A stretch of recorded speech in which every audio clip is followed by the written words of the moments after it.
semua tenaga kerja yang mengabdi untuk Pemprov DKI, termasuk 120.000 tenaga PJLP, kontraknya tidak dihentikan. Pemprov tetap menjaga perannya sebagai pemberi lapangan kerja bagi rakyat di Jakarta. Relokasi juga terjadi pada belanja pegawai.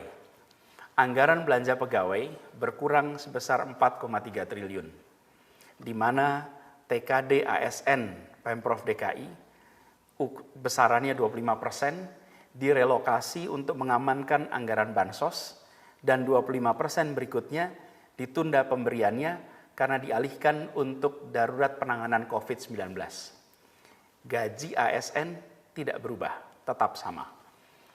Dalam pembahasan saat itu, sempat ada usulan agar bansos seperti KJP, lalu bantuan-bantuan lain itu dipangkas 50%. Tujuannya agar TKD bagi semua ASN bisa dipertahankan. Nilai pemotongan bansos itu kira-kira 2 triliun, sama dengan 25% anggaran TKD. Tapi saya perlu tegaskan bahwa mereka yang prasejahtera itu, yang jumlahnya 1,2 juta orang yang menerima bansos kita, adalah orang-orang yang saat ini mengalami kesulitan ekonomi. Pilihannya adalah uang rakyat sebesar 2 triliun itu diterima oleh 63.000 ASN atau diterima oleh 1,2 juta rakyat prasejahtera di Jakarta. Kita pilih untuk memberikan 2 triliun itu bagi rakyat prasejahtera di Jakarta. Dan tahun ini tidak ada lagi pembangunan baru, tidak ada lagi belanja modal kecuali terkait penanggulangan banjir. Dan tidak ada belanja yang tidak prioritas.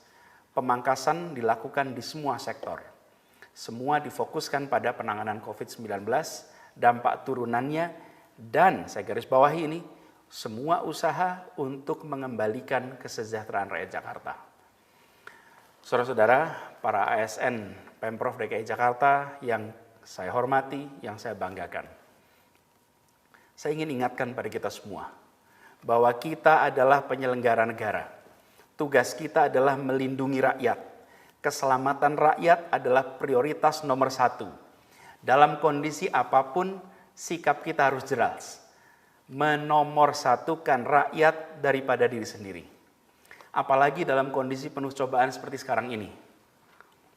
Saya perintahkan kepada semua ASN di Pemprov DKI Jakarta untuk bersikap sebagai penyelenggara negara yang kesatria, yang tangguh, yang tabah, yang tak lunglai menghadapi cobaan.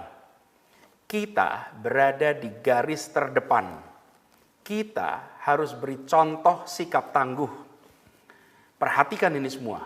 Jangan ada yang lemah, lembek, mudah mengeluh menghadapi situasi seperti ini. Kita memang kena dampak. Tapi lihatlah rakyat Jakarta. Lihat rakyat Indonesia. Lihat rakyat di berbagai belahan dunia. Di kota kita ini, ratusan saudara sebangsa kehilangan nyawanya akibat COVID-19. Ratusan kolega kita, para tenaga medis terpapar COVID. Sebagian meninggal. Ribuan dimakamkan dengan prosedur COVID. Ribuan keluarga di Jakarta ini kehilangan kerabatnya dan mereka tidak bisa mengantarkan ke pemakaman orang-orang tercinta itu. Ribuan orang kehilangan pendapatan secara total, ada yang kehilangan pekerjaan, dan tidak sedikit yang usahanya berhenti sama sekali. Jadi, bukan hanya kita di Pemprov yang terdampak, semua terdampak. Tapi harus kita ingat bahwa semua yang terdampak itu, mereka bukanlah penyelenggara negara. Berbeda dengan kita. Kita di jajaran Pemprov, saya, Pak Wagub, saudara-saudara semua, adalah penyelenggara negara. Tunjukkan bahwa pikiran, ucapan, tindakan kita jauh lebih besar dari sekedar urusan gaji, tunjangan, atau urusan fasilitas lain. Kita harus ingat, di sisi depan baju seragam kita, di sini, ada simbol abdi negara. Ini bukan sekedar ornamen seragam. Ini, simbol ini adalah wujud sikap kita. Karena itu saya ulangi sekali lagi, ASN DKI Jakarta harus tangguh. Katakan pada semua, Ya anggaran kita turun, ya pendapatan kita berkurang, ya TKD kita berkurang, tapi kita tetap penuh komitmen untuk terus bekerja bagi rakyat Jakarta. Terima kasih sudah nonton. Jangan lupa like, subscribe, dan share ya.